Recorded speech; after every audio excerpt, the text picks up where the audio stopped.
This year's finalists in the slam dunk competition join a list of stars that's staggering. From LeBron James to Dwight Howard, it truly is a stepping stone for the NBA's finest. That confidence has carried over into spring training, where the Marlins feel like they can make a big splash in 2009. Despite all the criticism that Alex Rodriguez has faced this week after his admission to steroids, in Pat White's first minicamp here with the Miami Dolphins, he had trouble hitting the backside of a barn on any part of the football field, let alone hitting something this size right here. But that's not something Dolphins coaches are worried about. Travis and David Ware will be attending college far from their home in Southern California, where they won back-to-back state championships at modern-day high school. The destruction of the historic Orange Bowl is nearly complete, but not all is lost. As day one comes to a close here at the Doral, we saw plenty of people come out to see the comeback of Tiger Woods. From the NBA to the Sun Belt Conference, that's right, it's official. Former Knicks president and head coach Isaiah Thomas has been tabbed to be the new head basketball coach at FIU. I like rolling up my sleeves. I like taking something from the bottom and trying to build it to the top. There's a lot of risk in that, and there's a lot of reward in that. So how exactly did this happen? Why FIU? The answer is FIU Athletic Director Pete Garcia. Garcia said he is mutual friends with Isaiah, and over the past few months the topic of coaching in college came up. Garcia threw out the idea of coming to FIU, and Thomas was interested. I want to take FIU to the next level. I know it's going to take a lot of hard work, but I'm willing to pay the price to do that. Thomas brings a wealth of knowledge and experiences to FIU, but he also brings a lot of baggage. Thomas has been blamed for the demise of the Knicks and was also involved in a sexual harassment case back in 2006. In life, you have your ups and downs. I'm no different. I have my ups and downs. But don't expect me to just stay down, because that's not happening. Garcia said that he and the school did research on Thomas's troubled past, and he's confident with their findings. I know Isaiah Thomas as the man, and what was written 2 years ago, what's been done, we feel confident in our own research at FIU. As a good gesture to the university, which is facing budget cuts like most schools in this struggling economy, Thomas decided to give up his first year's salary back to FIU. I didn't want to be a financial burden, and this wasn't done for financial reasons. He said there are things that matter much more to him. At the end of the day, we want to be known as one of the top basketball programs in the country. Reporting for UMTV, I'm Alex Margulies.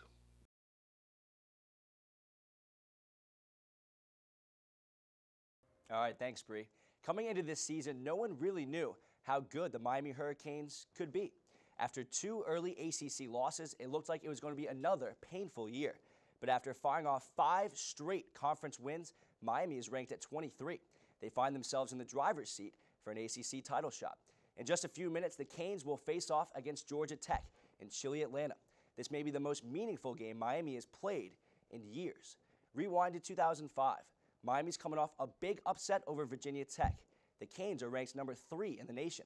And then there was heartbreak, a gritty 14-10 loss to guess who? Georgia Tech. As a program, Miami still has not recovered from that loss. But tonight is Miami's shot at redemption, especially for the seniors that have lost to Georgia Tech every year they've been in school. A win tonight gets Miami one step closer to the ACC title game. Here's what Randy Shannon had to say about defending Georgia Tech's complicated offense. Execution football, assignment football this week, that's all it is. There's no tricks, no rhyme or reason. They may run one reverse or a halfback, fake the option, pitch it to the tailback. He may throw a deep one of those, but otherwise it's just 60 minutes of assignment football. Let's take a look at the current ACC Coastal standings. Miami sits on top with only 2 conference losses. If Miami loses tonight, things can get tricky. After the Canes, Georgia Tech, North Carolina, Virginia Tech, and Virginia all have ACC title hopes with 3 conference losses. The only team that is mathematically eliminated is Duke. After defeating Florida Southern in their home opener, the Miami men's basketball team heads to the Virgin Islands for this weekend for the Paradise Jam tournament. Miami will try to defend its title, starting with a matchup tomorrow afternoon against Southern Miss at 1 p.m. If the Hurricanes can win that game, there's a potential second-round matchup against number 2, Connecticut. Even though the matchup with UConn is looming, Miami already has a victory over the Huskies. Miami head coach Frank Haith announced today that highly touted point guard Durant Scott from New York City has signed his letter of intent to play for Miami. Scott selected Miami over Connecticut and Pittsburgh. This may be the biggest recruit that Miami has ever signed and has vaulted their incoming freshman class to number 20 in the nation, according to ESPN. Well, from college hoops to the NBA, the Heat were in action last night. Let's take a look. Jermaine O'Neal, who came in over an offseason trade from the Pacers, were in town to take on Miami. Heat were down by as much as 17 in the third quarter, but stormed back, and guess who is leading the way? Dwayne Wade. Check out this monster jam right over O'Neal, putting the Heat back on top, 84-83. Raptors retook the lead late. Here's O'Neal with a strong finish of his own. He had 16 points and 17 boards on the night.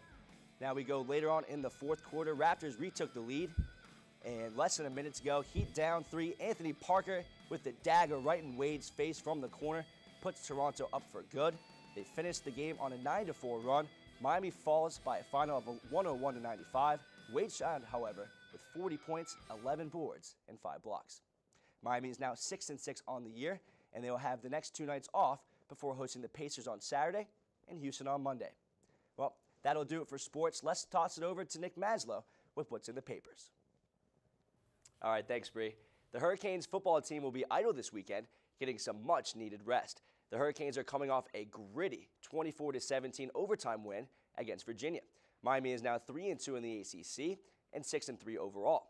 Most importantly, Miami is now back in the thick of things to reach the ACC title game in Tampa. The formula is simple: win out the rest of the season and hope that North Carolina loses. Miami's first test will be against Virginia Tech next Thursday night on ESPN. For the third week in a row, a Miami quarterback has been awarded ACC Rookie of the Week. After Robert Marve won the award last week, it was Ja'Cory Harris this time, after he led the Hurricanes in the comeback victory over Virginia. Harris threw a 26-yard touchdown pass to Laurent Bird with 55 seconds left in the game, and a 9-yard touchdown pass to Aldarius Johnson in overtime. This is the third time that Harris has won the award this season. The NBA season is now into full swing, and the Miami Heat were in action last night.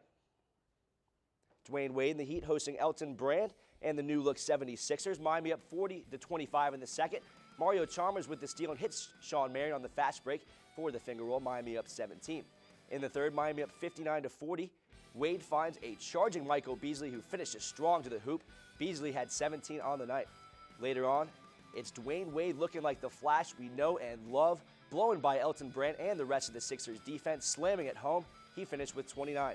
Heat up 88-69 in the fourth. Chalmers again gets his sticky fingers on the loose ball, takes it to the house. That was one of his 9 steals for the fourth-round draft pick out of Kansas, a new franchise record. The Heat forced 26 turnovers en route to a 106-83 blowout. Miami evens their record on the young season at 2-2. They head to San Antonio tomorrow night, followed by New Orleans on Saturday, before returning home to Monday to take on the New Jersey Nets. For the second year in a row, Allen Iverson is on the move. This time he's heading back to the Eastern Conference to the Detroit Pistons in exchange for Chauncey Billups and Antonio McDyess. Iverson was introduced earlier this week in Detroit, but will not play until Billups passes a physical. Here's a look at the trade once again. Denver gets Billups, McDyess, and Cheek Sam. The Nuggets plan on buying out McDyess' contract, making him a free agent. The Pistons pick up Iverson in hopes that he can bring them back to the NBA Finals. We've heard a lot of people sound off on what they think of the new president-elect, but what do some of the nation's top athletes have to say about Barack Obama? Let's listen in. Proud that you can be a part of it and knowing that one day this is going to go down in history. Our kids will learn about this in their history classes. It was uplifting. Something that you can tell your kids that you really can become anything now.